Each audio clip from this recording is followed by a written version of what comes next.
Bom dia, gente, tudo bem? Estamos aqui mais um dia gravando para você esse tema do fruto do Espírito. Boa segunda-feira, começando a semana. Eu espero que você comece ela ativado, inspirado, porque Deus tem grandes coisas para você nessa semana. Deus tem grandes direções para te dar. Deus tem grandes coisas para fazer na sua vida e através dela.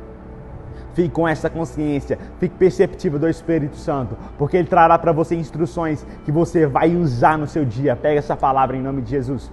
Estamos falando sobre o tema O Fruto do Espírito, lá em Gálatas capítulo 5, versículo 22. Quero relê-lo para você, para que ele fique bem claro na sua mente.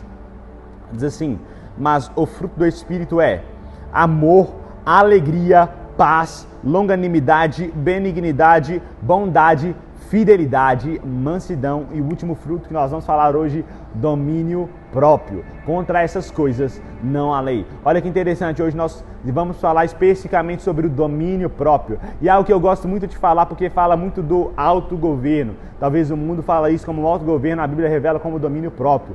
E é tão interessante porque o domínio, quando nós vamos olhar para a palavra domínio, está muito ligado à nossa identidade. Sério, Hugo? Sim, porque você vai olhar lá em Adão, a Bíblia diz assim, façamos o homem à nossa imagem.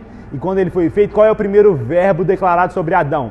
Tenha ele domínio, tenha ele domínio. Então o homem foi chamado para domínio, o homem foi criado para dominar, o homem foi criado para governar. E olha que interessante, Efésios capítulo 2, agora retratando um contexto totalmente diferente que nós vemos em Adão, um contexto onde a humanidade foi escravizada pelo diabo, pelas coisas deste mundo. A Bíblia diz que Jesus nos resgatou, nos deu vida, e a Bíblia diz que nós não estamos mais como as pessoas que estavam debaixo do espírito que há no mundo, o espírito dos filhos da desobediência. E como eles vivem? Segundo as suas próprias vontades.